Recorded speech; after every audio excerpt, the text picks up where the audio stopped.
profissional. Essa é uma comissão recém-criada. Essa comissão começou na subseção da Barra da Tijuca e o Luciano trouxe essa comissão para a seccional. Primeiramente, eu quero agradecer ao presidente Luciano Bandeira, à vice-presidente Ana Tereza Basílio, ao secretário-geral Marcos Souza, à secretária adjunta Mônica Alexandre e ao tesoureiro, nosso grande amigo Fábio Nogueira. Então, pessoal, o tema que nos traz hoje aqui é muito importante pela sua relevância para todo mundo que trabalha em condomínio.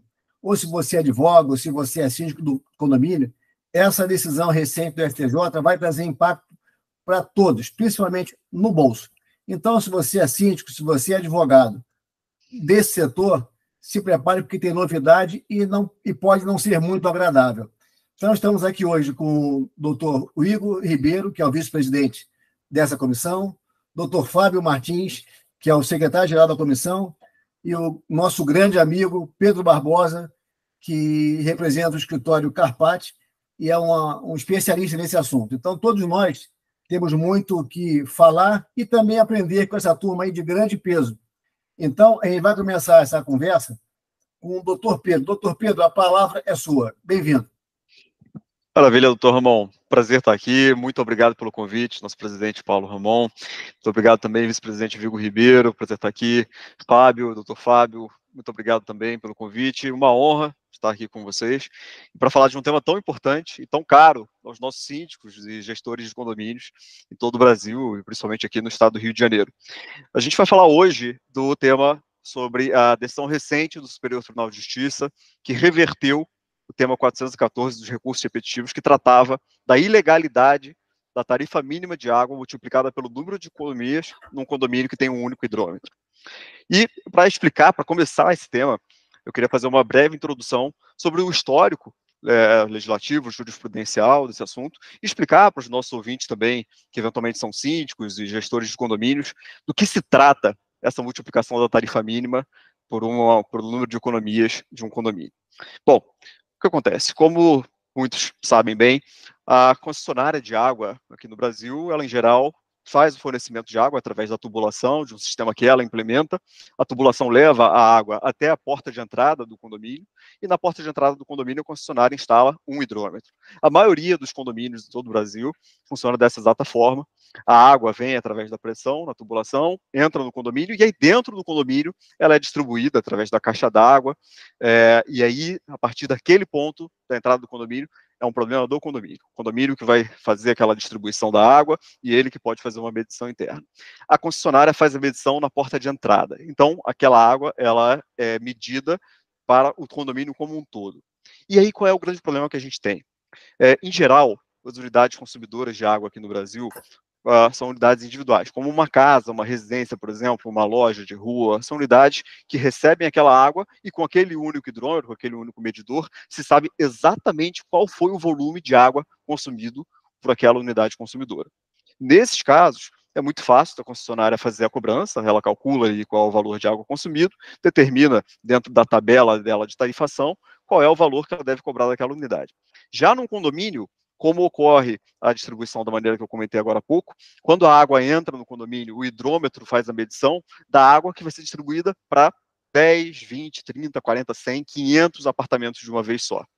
Então, em vez da concessionária saber exatamente quanto cada apartamento consumiu, ela sabe, ela mede o valor total consumido por todos aqueles apartamentos de uma vez só. Quando isso acontece, é impossível que a concessionária saiba qual foi o valor consumido, o volume de água consumido por cada apartamento. E o que ela faz?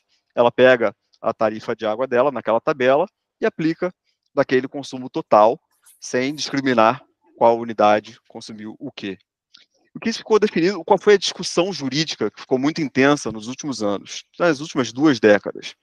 O fato é que, como existe uma legislação nacional, o marco regulatório do saneamento básico brasileiro, que determina que é cabível uma tarifa mínima, uma franquia mínima de água, ou seja, cada unidade consumidora tem um consumo mínimo ali de água, e deve pagar a tarifa por aquele consumo mínimo, mesmo que não tenha consumido aquele volume de água, se discutia muito se aquela unidade consumidora condominial deveria pagar essa tarifa mínima multiplicada pelo número de apartamentos ou não. O que o judiciário entendeu, e o STJ corroborou num tema repetitivo, o tema 414 de 2010, foi que a tarifa mínima multiplicada pelo número de apartamentos em um condomínio que tinha um único hidrômetro era ilegal. E isso com base principalmente no fato de que você não conseguiria verificar se uma unidade, por exemplo, consumiu um volume muito abaixo ali do mínimo, enquanto outra unidade consumiu um volume muito maior, e haveria ali uma injustiça, né, um enriquecimento ilícito, uma injustiça naquele tipo de cobrança. Então, se definiu ali em 2010, através desse tema 414, que esse tipo de multiplicação da tarifa mínima pelo número de apartamentos era ilegal. E desde então, o entendimento do judiciário foi esse. Apesar disso, desde 2010, várias concessionárias continuaram desrespeitando essa decisão do STJ e fazendo essa cobrança pela tarifa mínima, independentemente do entendimento do judiciário. Isso levou os consumidores a continuarem movendo inúmeras ações judiciais em vários estados brasileiros, aqui no Rio de Janeiro principalmente, né, a gente viu um boom de ações judiciais também nesses últimos 15 anos, e agora o STJ levou novamente essa decisão para revisão desse entendimento. Agora, no último dia 20 de junho, o STJ, em uma sessão de julgamento, foi levado a reverter o entendimento, tendo os ministros da primeira turma do STJ entendido que, apesar desse antigo entendimento, houve aí uma nova visão dos fatos e se chegou à conclusão de que aquela tarifa mínima multiplicada pelo número de economias é, sim, uma metodologia legal e que pode ser aplicada, sim, aos nossos condomínios aqui no Brasil. Esse foi o histórico básico do acontecimento, né, da decisão judicial. Eu vou falar rapidamente os fundamentos aqui que o ministro relator, que foi o ministro Paulo Sérgio, ele trouxe na decisão judicial dele, e vou abrir aqui os debates com o doutor Vigo, com o doutor Fábio, para a gente discutir esses fundamentos e discutir perspectivas de futuro também para os nossos condomínios. E qual é o impacto para os nossos síndicos, para os nossos administradores e para os nossos moradores de condomínios em todo o Brasil. Bom, o que o ministro Paulo, relator dessa decisão, diz é que, como a legislação brasileira, o marco legal do saneamento básico, prevê a legalidade dessa tarifa mínima, e por que ele prevê a legalidade dessa tarifa mínima? Porque quando a concessionária fornecedora de água faz um investimento para permitir o crescimento de água, esse investimento é extremamente vultoso e ela precisa ser remunerada por aquilo, independentemente do número de usuários, independentemente de usuários que às vezes não consomem água. Ela está fornecendo ali a estrutura necessária para que a unidade receba a água, e ainda que ela não consuma, pode ser um apartamento que está vazio, por exemplo, ou um apartamento que tem um consumo muito pequenininho, até em prol da função social daquela propriedade, ela deve pagar uma tarifa mínima, sim, para custear a estrutura existente e também para viabilizar o sistema como um todo, numa visão coletiva do sistema, permitindo inclusive subsídios das pessoas que têm um poder aquisitivo maior para as que têm um poder aquisitivo menor. Então, o principal fundamento da decisão foi a legalidade dessa tarifação mínima e o fato de que, se uma unidade isolada de um condomínio, por exemplo, uma casa, uma loja de rua, devem pagar uma tarifa mínima, por que não os apartamentos dentro de um condomínio não deveriam pagar essa tarifa mínima também? Claro que a decisão é questionável, a gente vai aqui hoje entrar em vários pontos aí de questionamento dessa decisão, e aí agora eu queria passar a palavra para o doutor Vigo, para ele falar um pouquinho da percepção dessa decisão do STJ. Então, pessoal, boa tarde, doutor Ramon, nosso presidente da comissão, doutor Fábio, doutor Pedro, é um prazer imenso, né, estar aqui compartilhando aqui essa rodada aqui com vocês, para a gente aí junto, né, tentar esclarecer um pouco mais acerca dessas decisões e, enfim, e todas as implicações que a gente vai ter aí daqui para o futuro. Inicialmente, cumpre aqui a gente dizer que isso ainda vai dar muita reverberação, são uma decisão recente, que dificilmente a gente vai ter uma implicação imediata, né? Portanto, eu acredito que não precisa de muito alarmismo aí para os condomínios que eventualmente têm demandas judiciais aí contra as companhias de água. Mas só pegando um pouco aqui do histórico que o doutor Pedro trouxe, né? eu acho importante a gente frisar algumas coisas.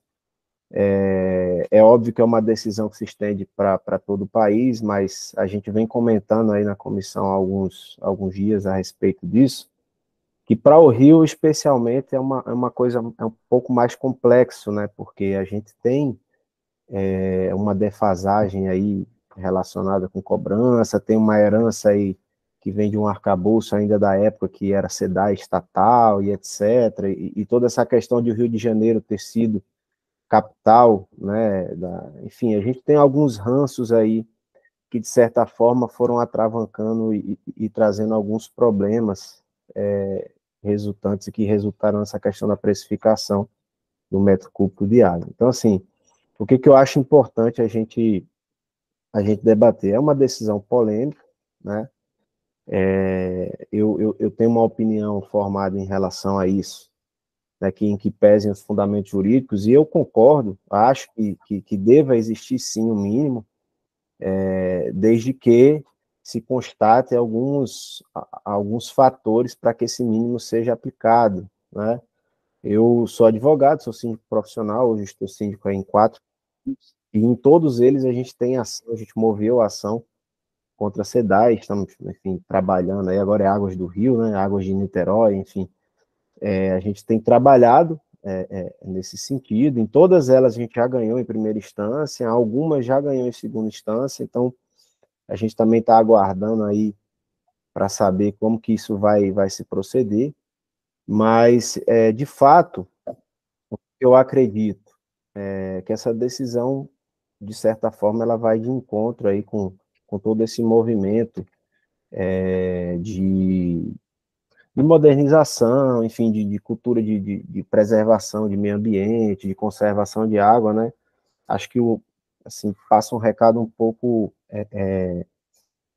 complexo, assim, porque, vejamos, digamos aqui, vou dar um exemplo prático, né? A gente tem aqui muitos condomínios aqui no Recreio dos Bandeirantes, aqui no Rio de Janeiro, que é uma área notadamente com condomínios de pouca, né, de poucos apartamentos. Então, vou dar um exemplo para vocês aqui.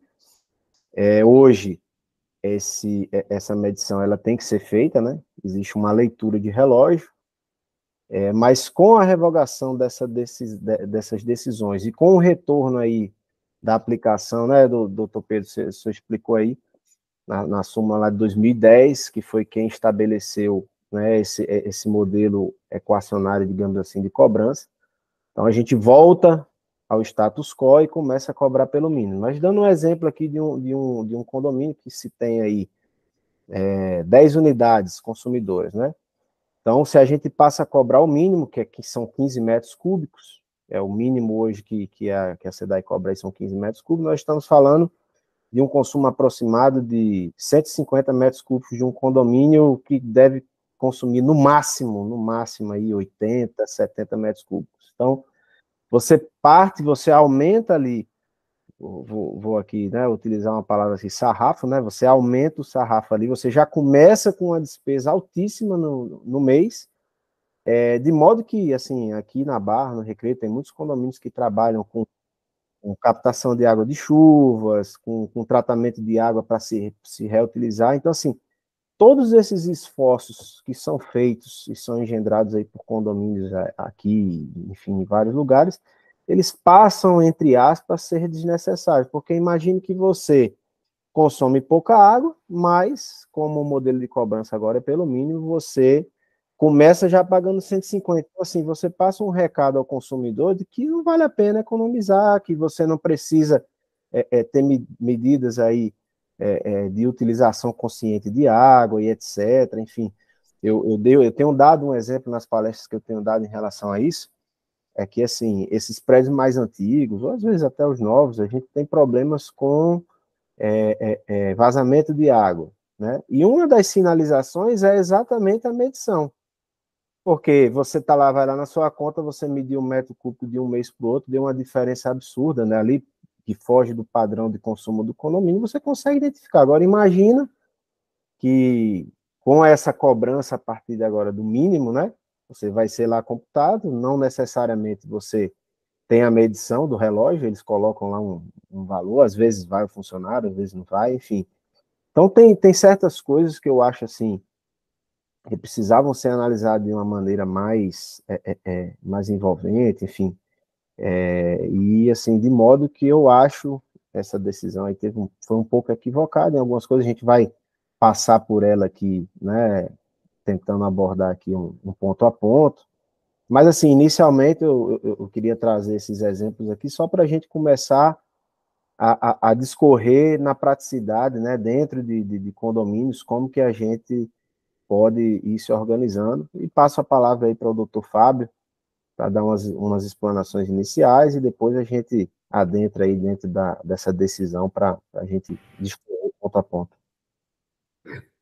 Agradeço ao doutor Vigo e parabenizo a iniciativa da comissão em nome do doutor Paulo Ramon, e fico grato e feliz de debater ao longo de expoentes, advogados e relevantes advogados, tanto de tamanha atuação no mercado condominial, sobre esse tema que nos impacta diretamente. Eu vou tentar abordar essa questão da decisão sobre outro aspecto, porque o que a gente percebe na leitura do acórdão é que há uma preocupação muito grande com a manutenção e preservação do sistema de água e esgoto como um todo. Vocês já mencionaram isso, mas no que toca ao Rio, acredito que essa distância geográfica traduz a outros impactos que tão pouco foram levados em consideração, porque quando nós mencionamos a solidariedade, e isso daí o acórdão toca por diversos pontos que nós temos que ter a solidariedade entre consumidores em prol do desenvolvimento do sistema, a gente acaba criando distorções, porque o mesmo consumo mínimo de uma unidade de um bairro muito nobre vai ser aplicado a um bairro suburbano, de uma habitação com um valor muito, muito ínfimo.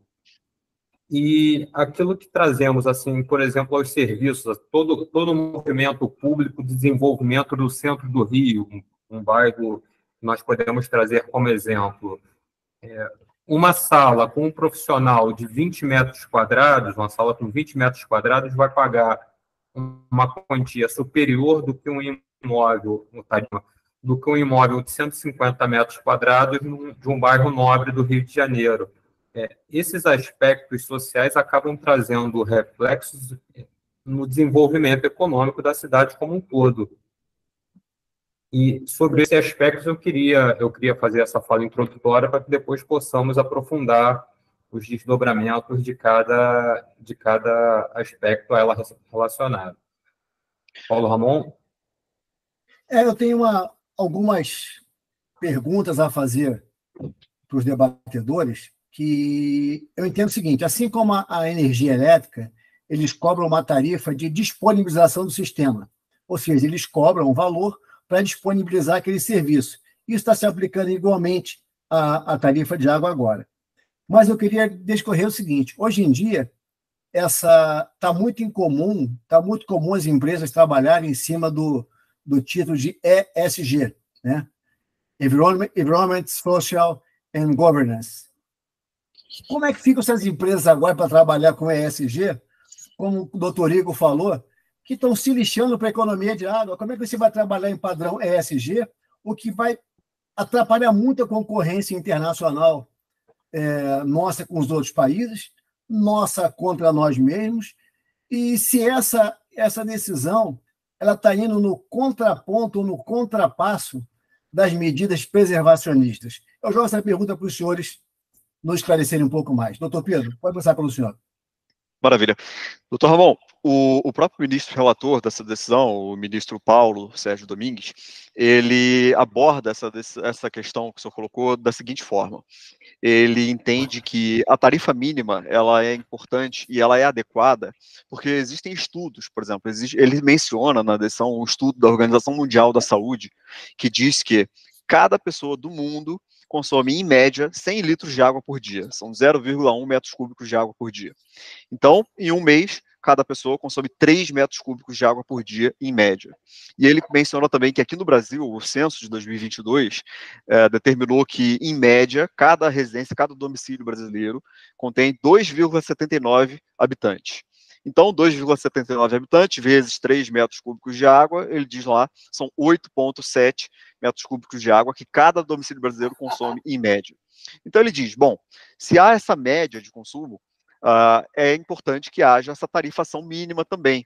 Ainda que haja domicílios que consumam um pouco menos e outros que consumam um pouco mais, é importante que haja essa tarifação mínima, e ela vem muito de acordo com esse estudo que determina que as pessoas consomem essa média em geral. A questão aqui, aí a crítica que eu colocaria a esse estudo mencionado pelo ministro Paulo, com toda a vênia, claro, é que, bom, se há então uma média de 8,79 metros cúbicos consumidos por domicílio brasileiro, isso quer dizer que aqui no Rio de Janeiro, por exemplo, onde, como o doutor Vil colocou, a tarifação mínima ela gira em torno de 15 metros cúbicos, né, a estimativa, o valor determinado são 15 metros cúbicos por mês, por 30 dias. Então, a própria tarifação mínima aqui no Rio de Janeiro está muito acima da própria média mundial e brasileira aqui colocada na decisão.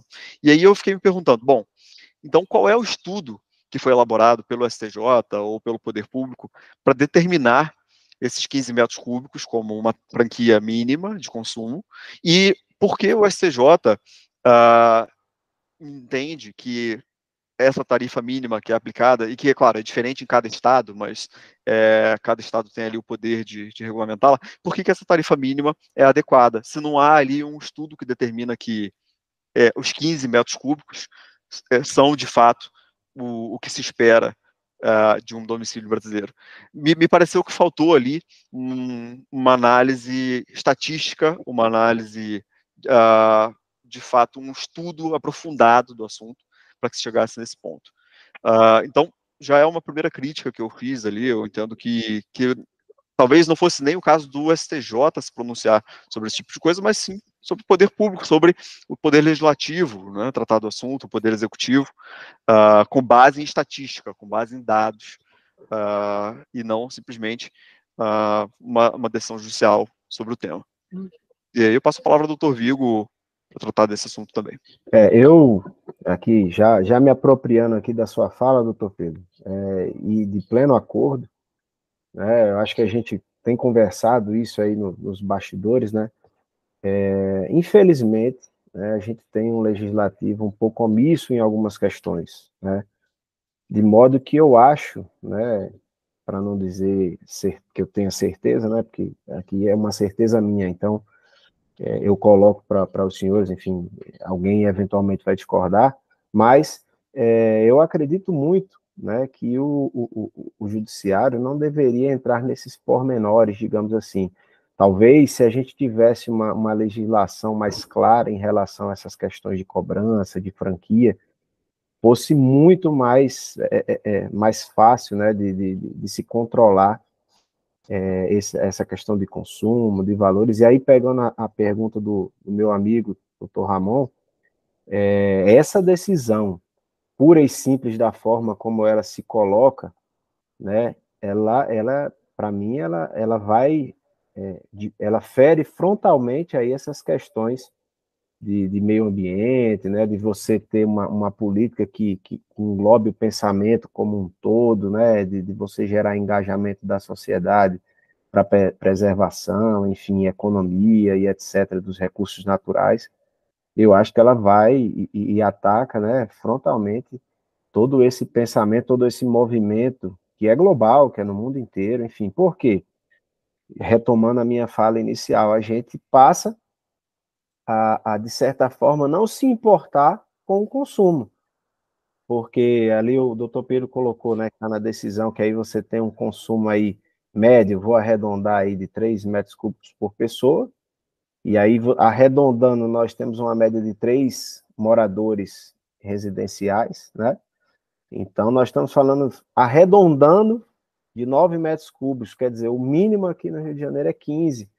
Então, se a gente puxar para baixo, 8 e pouco, a gente está praticamente dobrando aí o valor da metragem cúbica que você está pagando sem utilização. Fora isso, a gente pegando ali a fala do próprio doutor Fábio, como é que a gente vai fazer com os condomínios empresariais? Porque lá, todos nós aqui temos sala. A gente utiliza a sala como um office e tal, a gente não fica lá o tempo inteiro. Dificilmente a gente vai consumir até essa média, porque ninguém toma banho lá, não, né, você usa muito pouco. Então, você pega aqui vários escritórios desses, aqui o próprio CEO, onde o doutor Ramon tem sala, eu tenho sala. Se você vai lá, um prédio enorme, cheio de sala, pô, é completamente injusto uma cobrança que não leve em consideração o consumo real, né? A gente estava falando aqui que essa tarifa mínima ela serve para investimento, mas você vê, os investimentos que foram aplicados agora pela Águas do Rio, aqui ultimamente, foi compra de novos hidrômetros que fazem a medição e a aferição com consumo mais apurado. Quer dizer, você não moderniza o sistema. Agora há pouco, há 2 meses atrás, eu administro um condomínio em Niterói. Nós ficamos lá praticamente uma semana sem água por conta lá da contaminação do rio lá, do Rio Guandu. Então, quer dizer, você não moderniza os sistemas e você tem uma cobrança e, a meu ver, é completamente equivocada, a data vem ao entendimento de outros juristas, enfim, do próprio ministro do STJ, que, enfim, foi o relator dessa decisão. Mas a gente tem uma série de problemas e, na verdade, a gente não vê essas aplicações na prática, né? Por exemplo, o próprio sistema, né? Hoje em dia, a gente chama o consumo de água, é o segundo maior consumo de uma previsão orçamentária de um condomínio, né? Você vai ter ali como primeiro consumo ali as despesas com o pessoal, independentemente de se você tem funcionários orgânicos ou terceirizados, ali é o bloco onde sai a maior quantia, né, da tua previsão orçamentária. Em segundo lugar, é a água. Por quê? Porque hoje, como o doutor Pedro falou, a água chega, você estoca ela numa cisterna, porque não se existe tecnologia ainda para se individualizar, como a gente tem energia elétrica, enfim, serviço de as companhias de água ela não tem como fazer esse trabalho, porque não consegue garantir pressão, porque teria que modernizar todo o sistema para você colocar a tubulação direta nos apartamentos, então assim, não teria uma infraestrutura para isso. E aí você tem toda essa problemática envolvida, e assim, eu não consigo enxergar, de certa forma, com bons olhos, esse modelo de tarifação, especialmente porque eu conheço a realidade de muitos condomínios aqui, e acho que no caso do Rio de Janeiro, né, o doutor Pedro já até levantou a bola em relação a isso, em outras unidades da federação, em outros estados da federação, esse mínimo, ele corresponde a um mínimo mesmo, né? É um valor realmente ali que você tem, que eu acho justo. Nessa parte eu concordo com a decisão, acho que todo mundo tem que contribuir com o mínimo realmente, né? Inclusive considerando o marco do saneamento básico, acho que faz parte da gente como cidadão, mas é justamente esse valor que eu acho que ele precisava ser modificado, e talvez agora a gente comece essas discussões no legislativo. Fica aí a deixa aí para, de repente, a gente elaborar aí, enquanto comissão, né, um estudo mais apurado desse aspecto. Então, doutor Ramon, respondendo a sua pergunta de forma mais direta, eu acho que essa decisão ela vai de encontro a tudo que se vem sendo discutido a nível mundial em relação a essas condições ambientais, a questão do consumo consciente, enfim, da preservação do meio ambiente, porque o recado que nós estamos tendo olha só, gastando ou não, você vai pagar uma tarifa ali mínima. Então, eu acho que isso não é legal, não é um recado interessante de se passar ao consumidor. Passa a palavra aí para o doutor Fábio aí. Amigos, a ponderação que eu faço é o seguinte. Eu acho que está muito claro que é uma concordância sobre a necessidade de nós mantermos o sistema como um todo e o pagamento do mínimo. Aí você tem essas implicações. Nós direcionamos nossas críticas não ao judiciário em si, quando fazemos essa colocação, mas ao Poder Executivo e ao Poder Legislativo, especificamente do Rio de Janeiro, que regulamentaram esse mínimo como 15 metros cúbicos.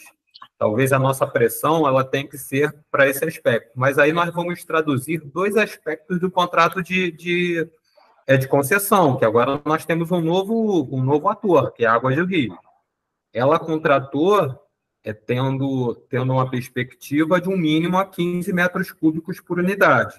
Foi beneficiada agora com essa nova fixação do método de cobrança, que ele chama de método variável, que de acordo com o acórdão que nós estamos comentando, nem seria a parte principal da remuneração do operador. Mas nossas críticas estão relacionadas ao executivo e ao legislativo. E um outro aspecto que o Ramon colocou, eu acredito que seja sobre a pacificação das relações sociais, porque uma das funções de qualquer decisão judicial é você pacificar relações sociais, isso daí não há dúvidas. Quando nós traduzimos uma realidade Rio de Janeiro e trago para esses comerciais ou não residenciais, eu vejo que isso daí não vai pacificar, pelo contrário, nós vamos voltar a ter litigiosidade. Economicamente, não seria vantajoso a esses condomínios manterem um fornecimento de água e voltaremos a essa discussão sobre tarifa mínima, sobre o que deveria ser pago. Os acórdãos aqui do Rio de Janeiro, que eu pesquisei, e de alguns outros estados, eles vão no sentido de que se o condomínio não consome a água, não seria possível as concessionárias cobrarem essa tarifa de disponibilidade do sistema, o que incidiria somente sobre o esgoto. Ou seja, a base de pagantes, ao invés de aumentar, ela tende a encurtar num segmento econômico. Isso daí traduz preocupação, porque voltaremos com novos processos, voltaremos com novos argumentos, e o que é para sedimentar, para trazer previsibilidade a todos nós não vamos ter isso daí, pelo menos num curto espaço de tempo. Não sei a visão dos colegas sobre esses aspectos. Só queria dar uma informação, que eu estou recebendo aqui dezenas de mensagens no meu celular de pessoas que estão frustradas por não conseguir fazer acompanhamento em tempo real dessa palestra. E eu estou orientando, informando que, ao final, ela será exibida para todos. Então, peço que os colegas também informem aos seus parceiros, espectadores, síndicos, pessoas interessadas, sobre essa falha que está acontecendo, que não foi culpa nossa. Infelizmente, é uma falha que chegou até nós em cima da hora. Mas eu tenho um considerando a fazer, e eu gostaria de compartilhar com os senhores. Considerando que no Rio de Janeiro nós temos muitas comunidades, considerando que nessas comunidades, muitas das vezes, tem gato de água, gato de luz, considerando que as empresas têm um grande lobby para poder compensar esse gasto. Os senhores entendem que essa justificativa de investimento procede ou é uma compensação por esses prejuízos, entre aspas, que estão sendo causados? Eu acho que, vou dar primeiro a minha opinião, eu acho que estão compensando a incompetência deles em fiscalizar, do próprio Estado em fiscalizar essa prestação de serviço, estão onerando quem pode mais. Quem pode mais está sendo penalizado. Vocês concordam com isso? Doutor Pedro? Sim, doutor Ramon, o que acontece? O próprio ministro Paulo, ele fala lá, bom, então todos os consumidores devem pagar essa tarifa mínima para custear o sistema como um todo e custear subsídios, né, das pessoas que têm mais condições de pagar para as pessoas que têm menos condições de pagar. E ele não menciona... Gato, né? Exato, ele não menciona a questão de gatos, por exemplo, então a questão da perda, né, dessa água, e que todos estamos custeando, né, todos que pagam pela água estão tendo que custear esse fornecimento para pessoas que não estão pagando, porque estão roubando aquela água ali. E um outro ponto importante também, a meu ver, é o seguinte, bom, o que ele está dizendo na decisão é que, então, as pessoas que têm condições de pagar por aquela água devem pagar mais por aquela água, ainda que não consumam devem pagar mais para custear o sistema como um todo. Mas nós já não pagamos tributos para isso, já não pagamos impostos altos para isso, nós não temos uma carga tributária altíssima para justamente custearmos a prestação desses serviços públicos. Será que a concessionária deve, então, embutir na tarifa mais um tributo para que a gente custeie o fornecimento de água universalizado? Será que a gente já não está pagando isso de outras formas? Já não é talvez um bis in idem tributário, né? A gente está pagando mais uma vez por essas ineficiências do próprio Estado. Então, isso ficou muito. É algo que eu fiquei questionando muito também da decisão.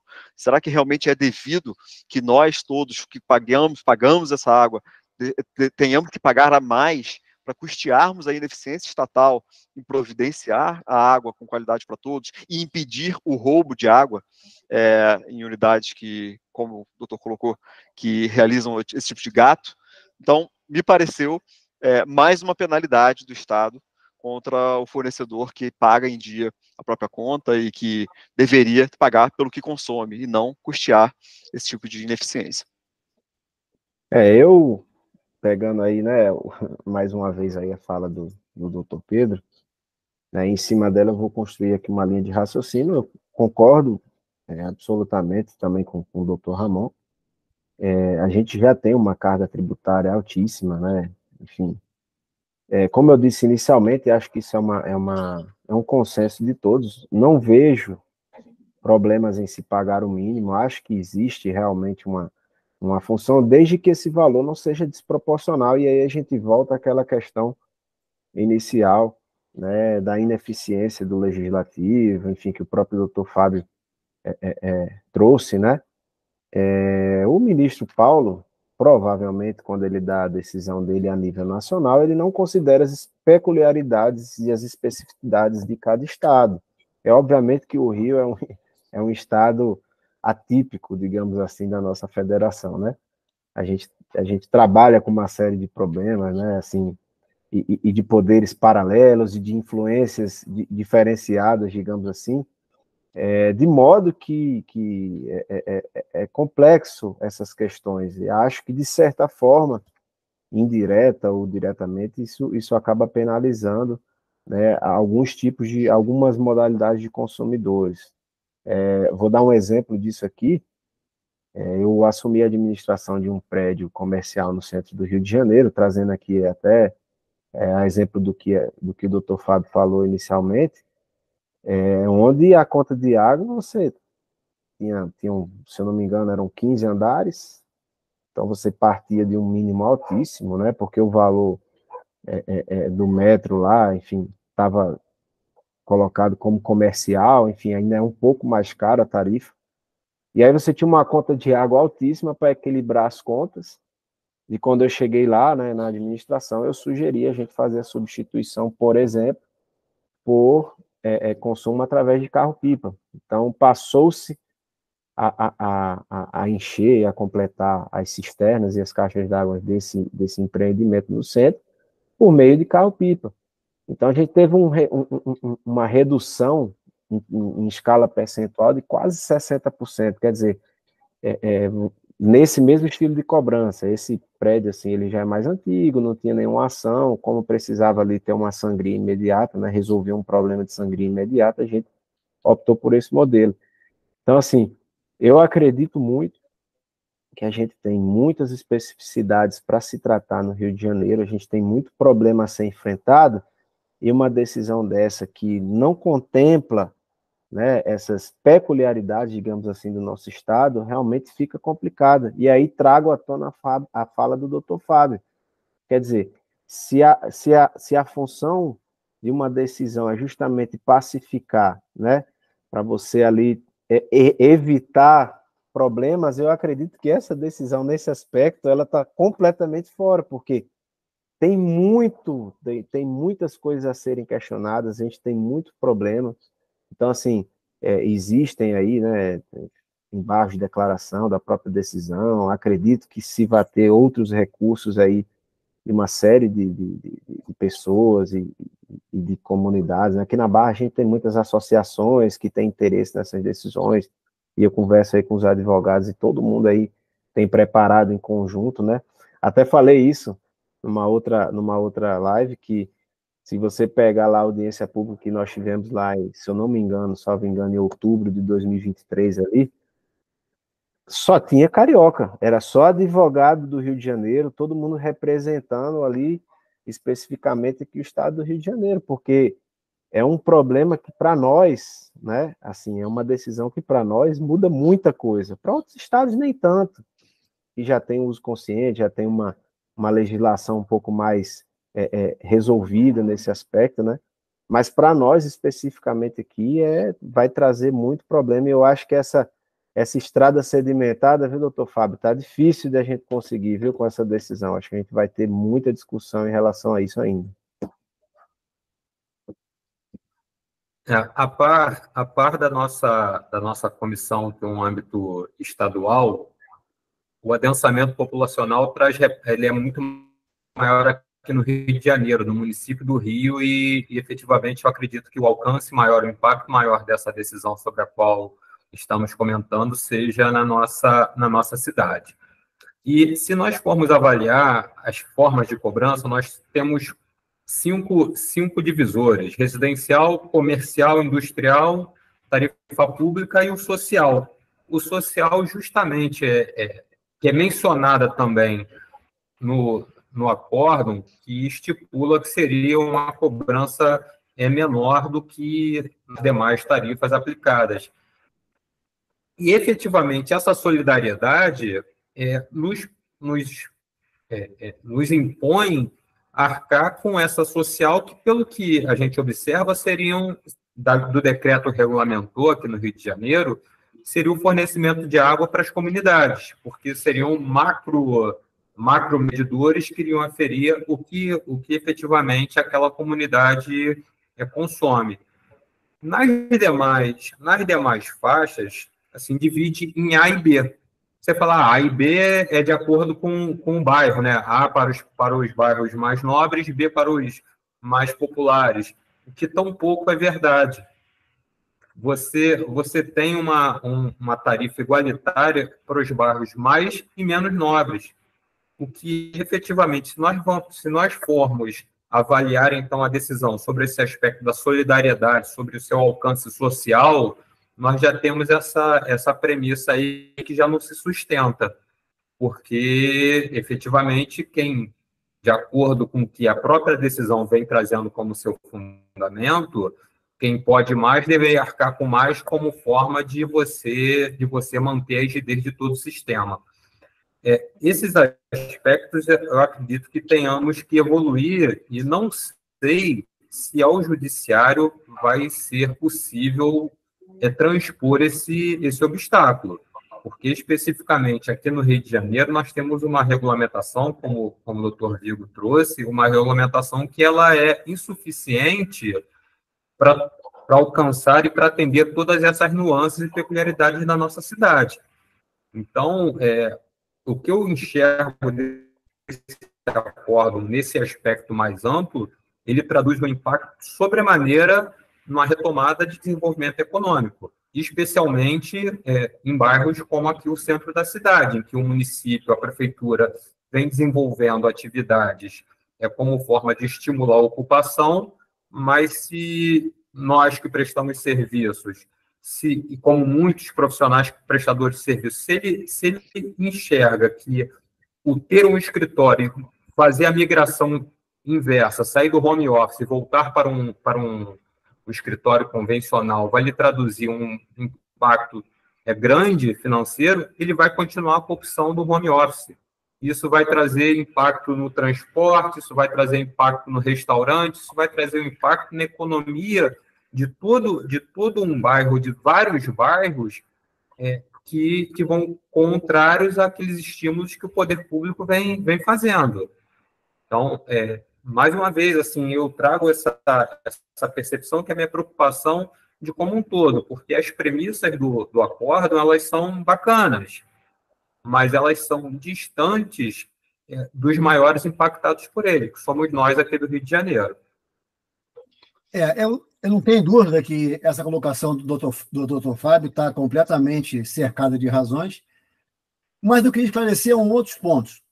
Por exemplo, vai ser cobrada a tarifa mínima multiplicada pelas economias. E se ultrapassar essa tarifa mínima, como é que fica a divisão entre o condomínio?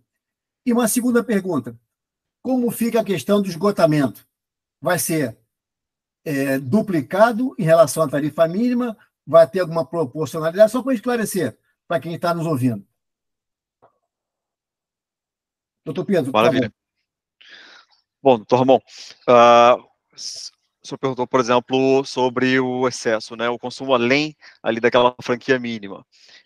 O que acontece hoje em dia, as concessionárias que já vinham descumprindo a decisão do STJ, né, que muitas vezes, apesar do tema 414 do STJ, cobravam a tarifa mínima de qualquer forma, o que elas faziam o condomínio que tinha ali o consumo aferido, e aquele consumo aferido, somado de todas as unidades, era maior do que o consumo mínimo, elas aplicavam o consumo mínimo até o limite dele, e tudo que era acima dessa franquia mínima entrava nas faixas superiores da tabela da concessionária. Então, ela aplicava aquela tarifa mínima até determinado ponto, até os 15 metros cúbicos multiplicado pelo número de economias, e tudo que vinha acima disso entrava nas faixas superiores e era taxado a uma tarifa maior. E acredito que é o que continue acontecendo daqui em diante.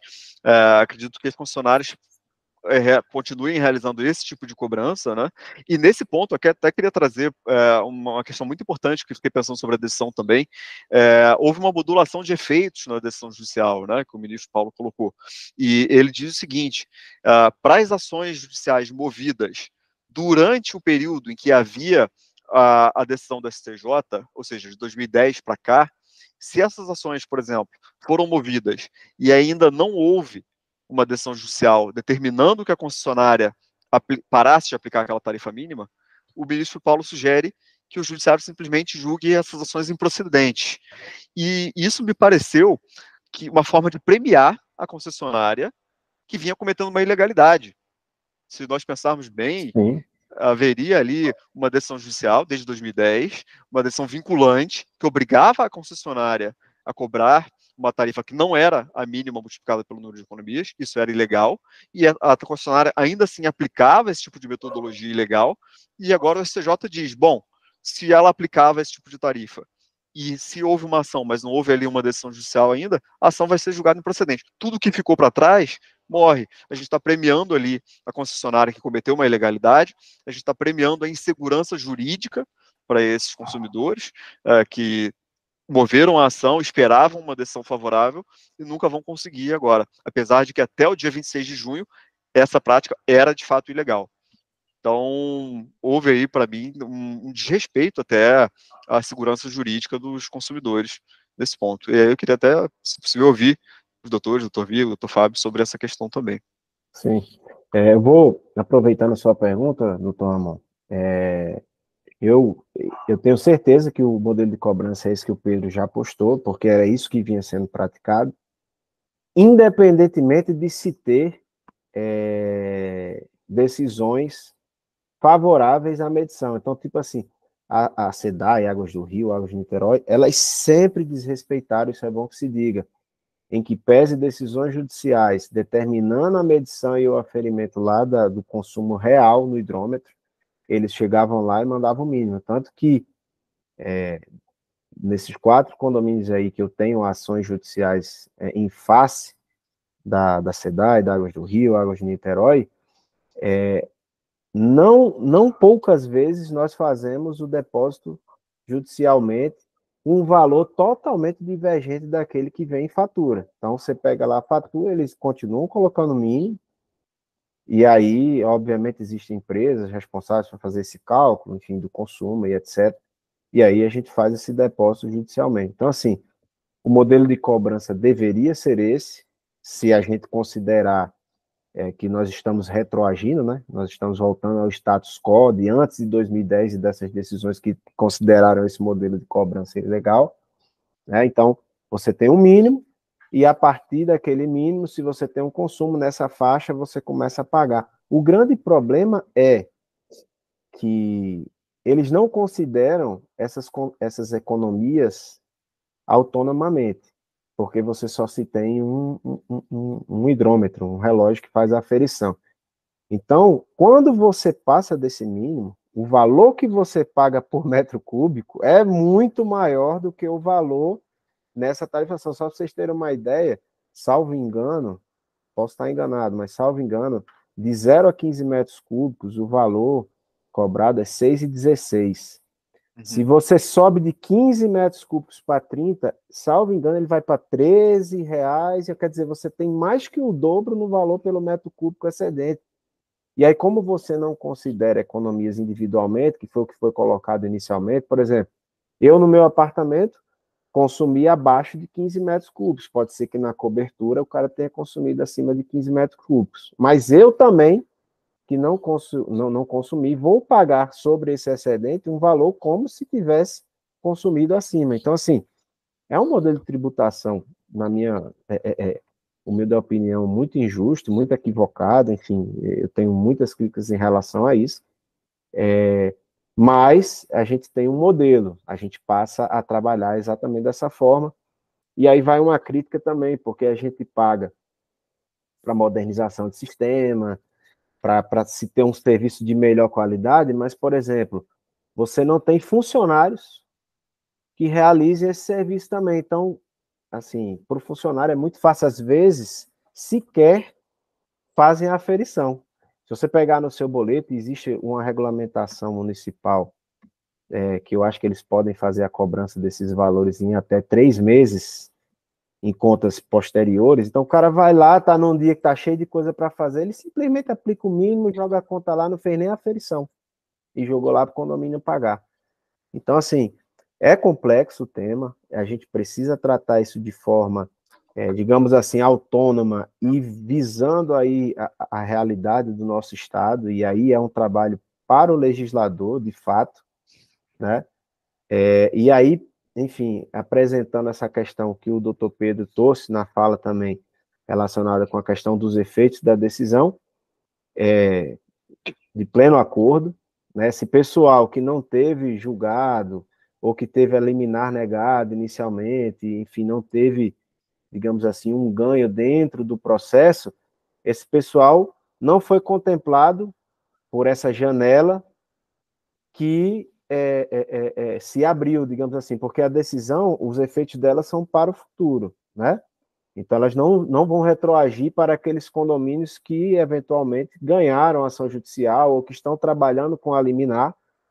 Durante esse período, vai ser considerado aquilo que estava na decisão. Mas, poxa, o condomínio que entrou e não teve esse mesmo benefício, né? Você declarar a extinção, enfim, da relação processual, enfim, considerando a perda processual para esses condomínios, imagina a perda, se você for fazer um cálculo aí da perda aí durante o condomínio, estou em 2010, nós estamos em 2024, né, de 14 anos, né? Então, assim, vai gerar mais um ponto de convergência, né, aliás, de divergência, porque alguns condomínios que se enquadraram nessa janela de oportunidade, digamos assim, né, que durante esse período pagaram através da aferição real. E aí outros condomínios que não tiveram a mesma sorte, né? Como é que a gente vai resolver isso? Um vai ter, outro não vai ter. Então, assim, mais um questionamento para que, né, seja acionado o judiciário, né? Se a gente sempre faz nesses congressos críticas em relação à morosidade do judiciário, ao número excessivo de ações, quer dizer, mas o judiciário às vezes não se ajuda também nesse aspecto, né? Porque, para mim, é muito claro o direito de todas essas pessoas que estão nessa janela de oportunidade, independentemente de se ter conseguido ou não eliminar, ou se ganhou em primeira instância ou deixou de ganhar. Eu acho que tem que ter sido considerado esse período igualitariamente para todos aqueles que entraram com ação judicial, porque naquele momento vigia uma legislação onde era ilegal a cobrança por meio do mínimo. Então, para mim, esse tema é muito claro. Acho que não vamos ter problemas, vamos precisar judicializar, mas acho que no final das contas não teremos problemas em relação a esses reconhecimentos. E aí, doutor Fábio? Pessoal, eu acho que essa parte dispositiva é aquela que merece maiores críticas, porque, obviamente, eu concordo com o doutor Pedro trouxe sobre essa questão da você premiar aquele que agiu contrariamente a uma decisão judicial de aplicação e cumprimento obrigatório por todos. Só que eu acredito que a decisão ela tenha tentado conciliar interesses e nem sempre isso é possível, porque ao mesmo tempo em que ela fala que ela está mudando o entendimento e aos condomínios não será necessário pagar o atrasado, ela traz um outro impacto. Ela diz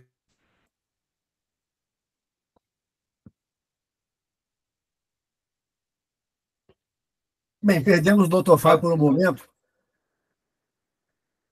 Voltou? Oi, Ramon. Voltou? Voltou, agora sim. Continua, por favor. Vamos lá. Eu estava falando que nessa parte dispositiva eu acredito que existam maiores críticas a serem feitas, porque o acórdão tentou conciliar interesses econômicos nem sempre conciliáveis, porque premiaram as concessionárias que estavam agindo de um modo contrário àquela decisão já estabelecida. Não era opção que elas cumprissem ou não. A forma como foi estabelecida a decisão lhes impunha um cumprimento obrigatório e, mesmo assim, continuaram descumprindo. Sob esse aspecto, foi ruim, merece críticas.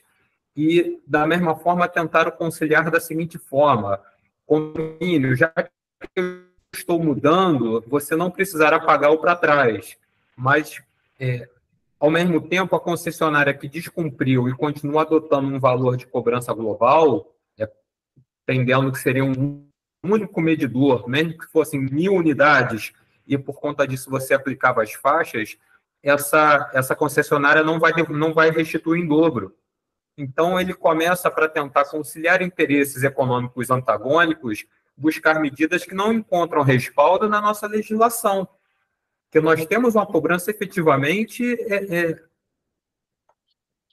ele coloca que não seria de má fé, seria legítimo, mas foi de má fé. Eles tinham consciência de que efetivamente estavam fazendo o contrário ao que impunha a decisão e forçaram a mudança no posicionamento do STJ.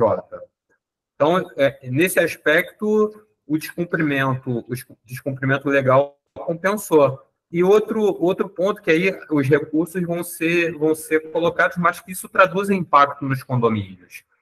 O ônus da sucumbência, não só os condomínios, mas a nós, advogados, enquanto patronos dos processos.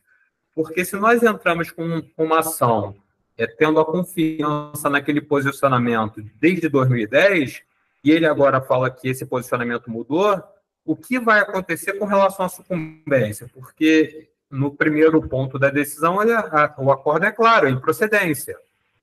Sim. Mas e aí, qual a causalidade para fim de ônus da sucumbência? Porque para um condomínio que já está economicamente estrangulado, arcar com sucumbência é preocupante. Então, qual é esse impacto que isso daí vai traduzir para o nosso dia a dia? Esses pontos aí, essas nuances não estão claras, né? Tudo bem, eles mudaram o aspecto e o modo de cobrança, mas os impactos efetivos no nosso dia a dia econômico dos condomínios. E o que me traz grande crítica é com relação à parte C, e efetivamente o que eles colocam. Esse daí, efetivamente, não pode. Mas mesmo falando que não pode, que seria considerar como uma única economia, independente das unidades, eles eximem as concessionárias da dobra. Enfim, esses pontos eu acredito que o acórdão não caminhou bem. Ele não caminhou bem porque tentou conciliar aquilo que seria inconciliável e traduziu assim, incertezas no dia a dia dos condomínios. Bem, pessoal, o papo, quando é bom, ele passa rápido. A gente já está indo para a parte final e eu queria que cada um dos senhores desse as suas conclusões finais, o mais breve possível, simplesmente dizendo se foi uma boa decisão, se foi uma decisão justa e se vai trazer prejuízo para os condomínios. Doutor Will, começa pelo senhor. Então, partindo aqui para as considerações finais, eu não considero que foi uma boa decisão, no geral. Acho que tem pontos que merecem ser, sim, muito melhor aprofundados. Não gosto de um modelo de cobrança onde você não pague pelo que você consome, muito embora acho que deve existir um mínimo, como já falei isso inicialmente, mas esse mínimo já está dizendo, o mínimo é mínimo, ele não pode ser um mínimo que está para além daquilo que eu pagaria se de fato pagasse pelo que eu consumi. Então, essa palavra mínimo, ela deve representar mínimo, né? Com relação aos impactos, para os condomínios especificamente, para o condomínio que nunca, né, se preocupou com esse tipo de questionamento, porque a gente sabe também que quem judicializa são a minoria, né? Se a gente pegar um universo, sei lá, vou chutar aqui, mas vamos estimar aqui que 10% de condomínios entraram com ações judiciais. Então, para aqueles que já vivem essa realidade, porque, como o próprio doutor Fábio aqui, o doutor Pedro trouxeram inicialmente, já se cobrava, já havia um desrespeito de um entendimento, né? Quer dizer, a companhia de água, ela desrespeitava uma decisão do STJ, né? Né, da próprio tema 414, porque, na verdade, eles retrouxeram, né, trouxeram novamente esses questionamentos, porque pensaram umas duas ações que estavam lá perdidas para, de repente, reavaliar essa súmula, esse entendimento, né? Mas, enfim, para esses condomínios que já trabalhavam, não tem modificação nenhuma, vai continuar sendo pagando o mínimo, né? Para os condomínios que entraram com ações, a gente fez uma observação importante aqui, aqueles condomínios que não obtiveram, né, uma decisão judicial favorável inicialmente, ou que não trabalham com liminar, enfim, ou que eventualmente ainda estão no curso do processo. Infelizmente, a decisão determina que essas ações sejam julgadas improcedentes, o que, a meu ver, é totalmente fora de cogitação. Enfim, acho que vai dar muito plano para manga aí para a advocacia como um todo, fazer esse questionamento, especialmente se a gente considerar o que eu chamo de janela de oportunidade, né, que se abriu aí entre os anos de 2010 a 2024.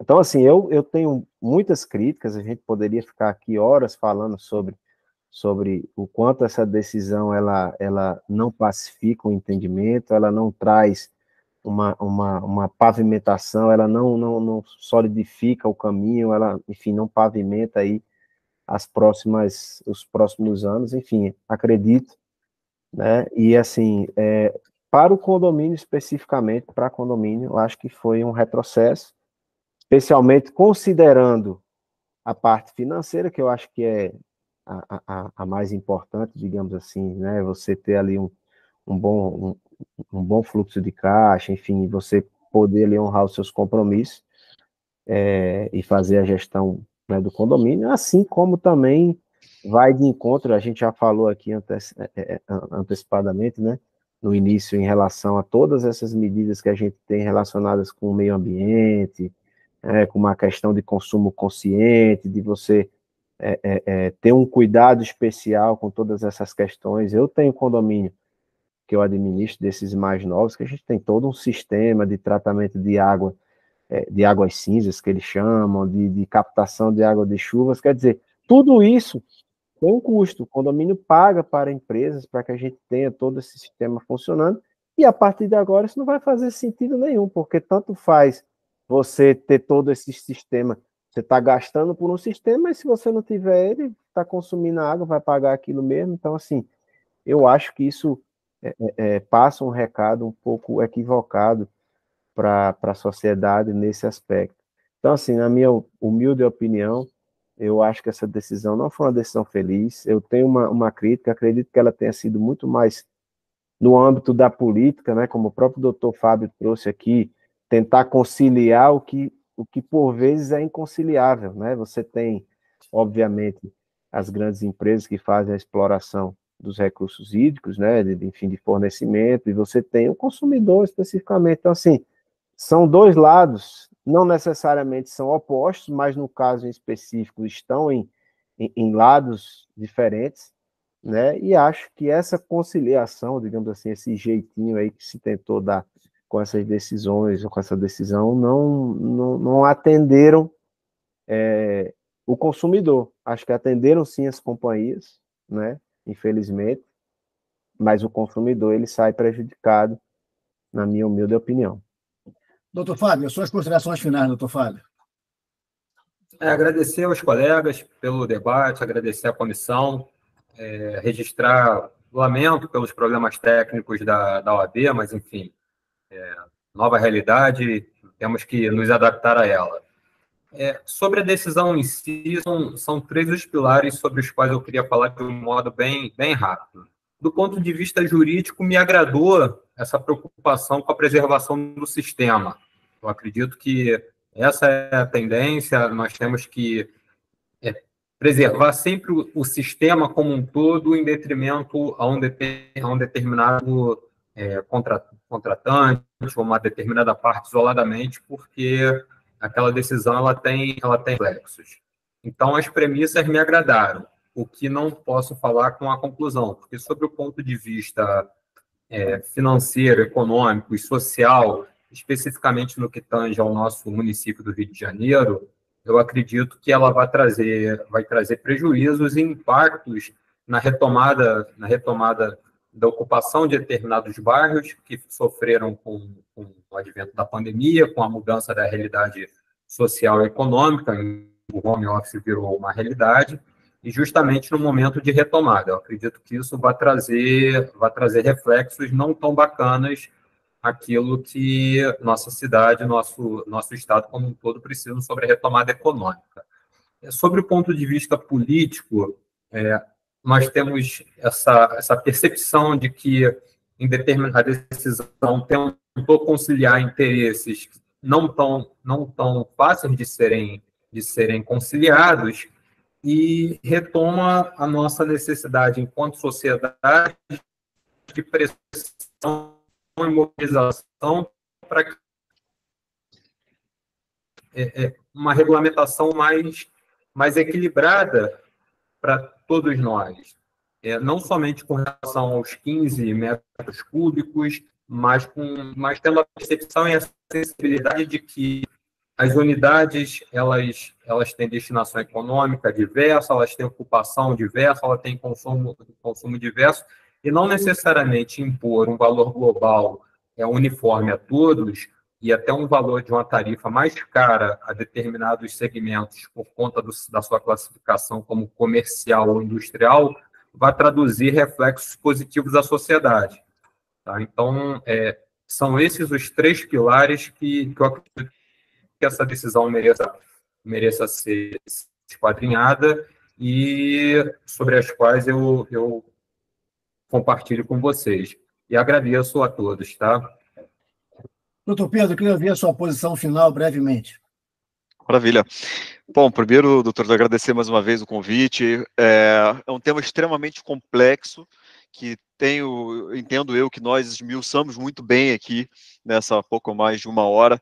Foram excelentes argumentos, ponderações e até críticas, né, do doutor Vigo, doutor Fábio, doutor Paulo Ramon, e entendo que é um tema que gera um impacto gigantesco na sociedade, um impacto gigantesco financeiro, um impacto gigantesco nos nossos condomínios, e que, a meu ver, concordo com o doutor Fábio no sentido de que há fundamento jurídico para a decisão, e lendo a decisão, o acórdão e o voto do ministro Paulo, há fundamento jurídico, de fato, ele se baseou ali numa interpretação da lei, do marco do saneamento básico, que prevê realmente a tarifa mínima e prevê a necessidade de se cobrar uma tarifa mínima para se custear o investimento da concessionária e se custear subsídios às pessoas menos favorecidas. Porém, o que eu não entendo da decisão é o seguinte: o que mudou de 2010 para cá? A legislação é a mesma, os fatos são os mesmos, o entendimento do STJ já era esse em 2010, foi esse durante os 15 anos, e nada mudou para ver essa mudança de entendimento. Isso, para mim, não ficou claro nessa edição, com a devida vênia, o que mudou para que a gente tenha essa mudança de entendimento. Simplesmente se disse ali, bom, é cabível que o STJ reveja antigos entendimentos para que se adeque ao estado da arte do direito atual, mas não vi essa mudança factual, essa mudança jurídica, legislativa, que levasse a essa mudança de entendimento. E o fato é que esse novo entendimento gera, como colocamos aqui, como bem colocaram o doutor Fábio, o doutor Vigo também, o bis in idem, né, um excesso, talvez, de cobrança. Você está realmente exigindo que os consumidores que têm um poder aquisitivo maior, apesar de não consumirem aquela água, ainda assim paguem por uma água que não consumiram, para subsidiar o governo, para subsidiar concessionárias, subsidiar investimentos em áreas menos nobres, sendo que esses consumidores já pagam os próprios impostos, que são altíssimos aqui no Brasil, como a gente bem sabe, e a questão do consumo consciente também, que se o próprio ministro coloca como base, como fundamento da decisão, o consumo consciente, que está previsto na legislação, no marco do saneamento básico, será que isso foi atingido com essa decisão? Aqui do Rio de Janeiro, por exemplo, como bem colocamos, onde a tarifa mínima é de 15 metros cúbicos, uma tarifa mínima alta, acima da média ponderada pela Organização Mundial da Saúde e pelo censo brasileiro, será que isso não vai estimular justamente um consumo maior? Eu já estou pagando pelos 15 metros cúbicos, será que eu vou continuar consumindo 7, 8, que é a média? Não, eu vou consumir os 15, que eu já vou pagar de qualquer forma. Então, é uma decisão que, a meu ver, exigia uma ponderação muito maior, porque gera esse impacto gigantesco. É uma decisão que talvez não coubesse ao judiciário nesse momento, mas sim ao legislativo, ao executivo, com discussão, com inclusão da sociedade nesse debate, não apenas a audiência pública, que foi muito ponderável, que foi uma audiência pública importante no STJ, mas deveria haver uma inclusão da sociedade nessa discussão, sem dúvida nenhuma. Então, essas são as minhas ponderações e queria agradecer mais uma vez ao presidente Paulo Ramon também pelo convite e à comissão pela iniciativa desse debate. Bem, eu quero dizer o seguinte, que, no meu entendimento, foi uma decisão altamente política, que trouxe inúmeros prejuízos, tanto na esfera financeira dos condomínios, quanto na esfera do meio ambiente. Então, eu tenho certeza que o mais forte nisso aí foi o lobby feito, funcionou bem e deixou o pepino na mão dos condomínios. Eu tenho aqui o exemplo que o doutor Igor falou, que ele consignou esse valor, né? Então, certamente, como ele falou, o hiato entre o valor consignado e o valor cobrado foi grande. Sim. Qual vai ser o impacto nesse condomínio para pagar o restante? Então, é uma coisa sem precedentes e que vai trazer muito prejuízo. Mas a parte boa é o seguinte, aqui a gente trata com advogados e com síndicos profissionais, tanto os profissionais quanto os orgânicos. Esses vão ter muita dor de cabeça, né? Assim como eu, como o Igor, que a gente trabalha como síndico profissional. Mas, para os advogados, alguém falou que abriu uma janela de oportunidade. Sim, de trabalho, porque inúmeros serão os casos a serem dirimidos no judiciário. Mandado de segurança, questionamentos, embargo de... Vai ter uma série de atividades processuais que os advogados, que são especializados, como todos vocês, poderão fazer parte e pleitear. Então, eu entendo que foi uma decisão totalmente equivocada, totalmente contrária aos preceitos de meio ambiente e, principalmente, contra os preceitos financeiros que tocam no bolso da gente. Então, isso eu quero finalizar essa nossa discussão aqui, que foi agradabilíssimo. A comissão trouxe um tema muito importante para discutir. A comissão é uma comissão feita, constituída de membros altamente relevantes. Nós temos o doutor Rodrigo Carpati, que é uma inteligência enorme nesse sentido, a nível nacional. Doutor André Junqueira, que é uma excelência nesse tema, que tem muito a nos ensinar, a todos nós. Doutor Leone, ele é o chefe do jurídico da Câmara de Vereadores, e a OAB tem um termo de cooperação entre a OAB e a Câmara. Eu coordeno pela OAB, doutor Leone coordena pelo lado da Câmara. Então, tem inúmeras saídas que a gente pode buscar para solucionar casos, né, que estão inerentes à função do síndico e aos advogados que representam esses condomínios. Por fim, eu quero pedir desculpas a todos que ouviram o nosso chamado e não puderam acompanhar, mas faço questão que vocês acompanhem agora essa explanação e nós iremos fazer inúmeros debates como esse, debates claros, curtos e eficientes, sempre trazendo o melhor de cada um dos seus membros que aqui só tem pessoas de um excelente nível. Então, eu quero convidar a todos para ficarem atentos aos nossos próximos convites. Eu quero agradecer ao doutor Igor Ribeiro pela sua brilhante participação, ao doutor Fábio Martins, meu amigo de longa data e membro dessa comissão, como secretário-geral, doutor Pedro, amigo de data mais curta, mas traz toda a sua bagagem para dividir com a gente. A gente sabe que é um advogado novo, mas um advogado aguerrido e tem uma bagagem enorme para dividir com a gente. Eu sou Paulo Ramon e quero agradecer mais uma vez à OAB em nome do Luciano Bandeira, da vice-presidente Ana Teresa Basílio e toda a diretoria. Então, obrigado por mais esse evento, agradeço a todos e vamos nos ver em muitos outros eventos, ok? Sim. Uma boa tarde a todos. Mais uma vez, obrigado aí a todos, obrigado, doutor Pedro, doutor Fábio, doutor Ramon, é sempre um prazer, viu, estar com vocês. Igualmente. Prazer imenso, um abraço. Pessoal, um grande abraço, nos despedimos por aqui. Um abraço. Um abraço, tchau, tchau. Tchau, tchau.